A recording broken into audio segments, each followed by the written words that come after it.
La chronique Conseil du coach vous est présentée par Déclic Coaching avec Annick Lemay, intervenante en relations humaines. Elle aborde les différentes façons de prendre sa vie en main et de trouver un équilibre au niveau physique, émotionnel, mental et spirituel. Et nous voici à nouveau en compagnie d'Annick Lemay, coach de vie. Et c'est des conseils que nous prodigue Annick. Moi, j'appelle ça mon moment réconfort de la semaine. Salut Annick, comment ça va? Ça va bien, toi? Ça va très, très bien. Pas mal mieux que lundi passé. Oui, c'est bon ça. Aujourd'hui, c'était pas si pire lundi passé, là, mais il y a des journées mieux que ça. C'est ça. Aujourd'hui, on parle d'intelligence relationnelle. Moi, quand j'avais vu ça la première fois, je disais, c'est-tu l'intelligence relative? Parce que, dans le fond, l'intelligence, c'est relatif. Tu peux avoir des bons résultats scolaires, être bardé de diplôme, mais dans ton attitude, être un pur imbécile et vice-versa. Tout à fait, tout à fait. En fait, l'intelligence relationnelle, c'est notre capacité de créer des relations harmonieuses avec les autres. OK. Et donc, c'est vraiment, ça fait partie de l'intelligence émotionnelle. Donc, l'intelligence émotionnelle, c'est notre capacité à se connaître soi-même, à être capable de développer des relations harmonieuses avec les autres, et également, c'est notre capacité à se mettre à la place de l'autre. OK? Donc, ça, c'est dans l'intelligence émotionnelle. Donc, l'intelligence relationnelle fait partie, d'une certaine façon, du volet de entrer en relation avec les autres. Parce qu'effectivement, il y a des gens qui peuvent être très intelligents au niveau du quotient intellectuel, mais qui ont beaucoup de difficultés sociales parce qu'ils ont de la difficulté à rentrer justement en relation avec les autres, et ça leur cause des problématiques. Fait qu'aujourd'hui, on va regarder comment on peut être plus intelligent au niveau de nos relations. OK. Il y a différentes règles que j'ai ressorties. Donc, la première, c'est aller vers les autres.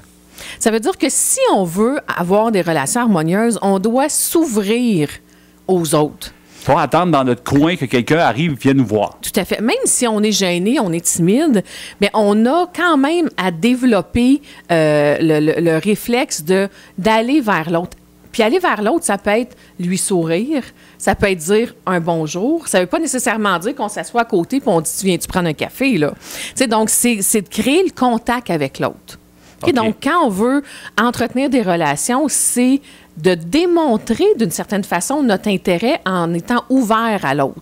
Mais là, le problème là-dedans, c'est les gens qui ont une gêne naturelle ou des fois, tu peux avoir eu aussi des mauvaises expériences relationnelles. Puis là, ça fait en sorte que tu es moins porté à aller vers les autres. De sûrement plein de trucs pour surmonter ça.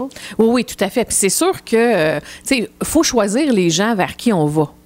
Tu sais, donc, parce que si on a tendance à être timide, à être gêné, bien, c'est sûr qu'on faudrait qu'on peut créer un certain contexte. Des fois, ça peut être, à travers une réunion, à travers l'heure du lunch. Oups, il y a une nouvelle amie qui se joint au groupe.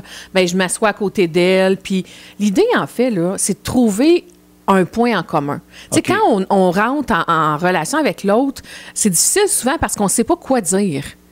Mais si on trouve un sujet commun, puis tu sais, ça peut être quelque chose de bien banal comme tu sais, je t'ai vu, je t'avais jamais vu ici, ça fait longtemps que tu es à l'école, par exemple. T'as-tu regardé La Voix hier? Oui. Tu sais, des questions un peu brise-glace, là, où ça commence quelque chose, une discussion, puis après ça, tranquillement, on peut arriver à avoir une discussion plus soutenue sur des choses qui nous intéressent davantage. Mais on fait quoi si, admettons, dans cette tentative d'établir un contact avec quelqu'un qu'on ne connaît pas ou qu'on connaît moins, tu te fais répondre bête en partant?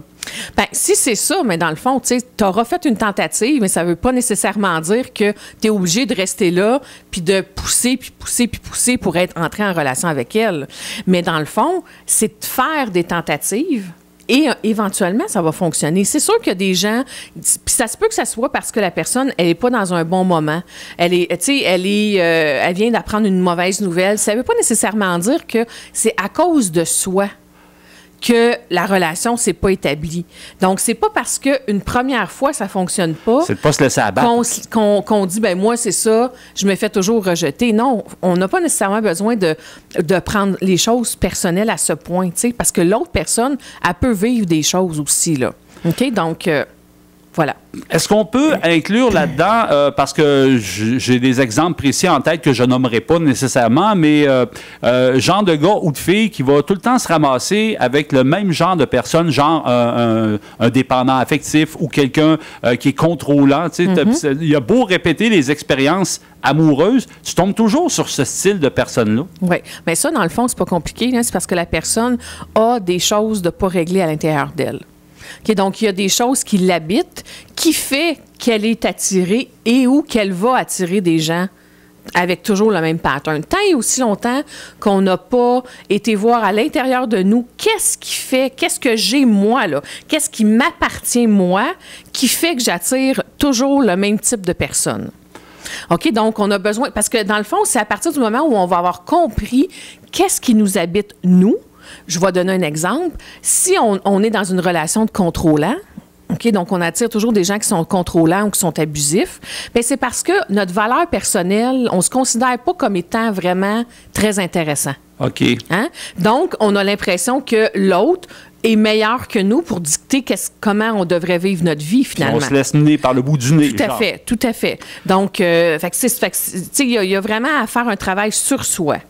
Je ne sais pas si tu voulais rajouter quelque chose là-dessus, bon. Mais juste, dans le fond, moi, je rajouterais peut-être parce que, à la lumière de tout ce que tu as raconté, l'intelligence relationnelle, c'est la base de tout. Ben oui, ben oui. Puis, tu sais, les gens qui réussissent dans la vie, même s'ils ne sont pas aussi intelligents au niveau du quotient intellectuel. Tu sais, même si tu n'as pas 150, 180 sur l'échelle du quotient intellectuel, si tu es intelligent au niveau de tes relations, tu vas avoir du succès dans la vie. Parce que c'est ça qui fait que tu vas inspirer les gens à avoir envie d'être en relation avec toi, que les gens vont avoir envie de travailler avec toi, que tu vas attirer le regard des autres. Donc, quand on sait comment s'y prendre au niveau de nos relations, on a beaucoup plus de chances de succès que quand on est plus ou moins habile à ce niveau-là.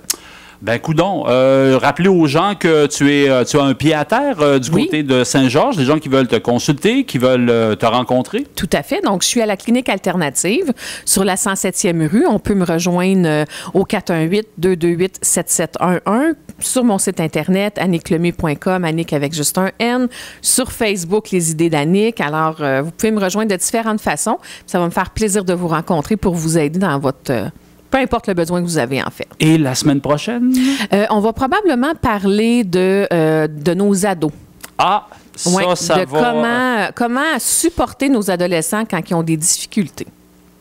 Ça va être très dadon. Merci beaucoup, Annick. Ça fait plaisir. Passe une belle semaine. Toi aussi.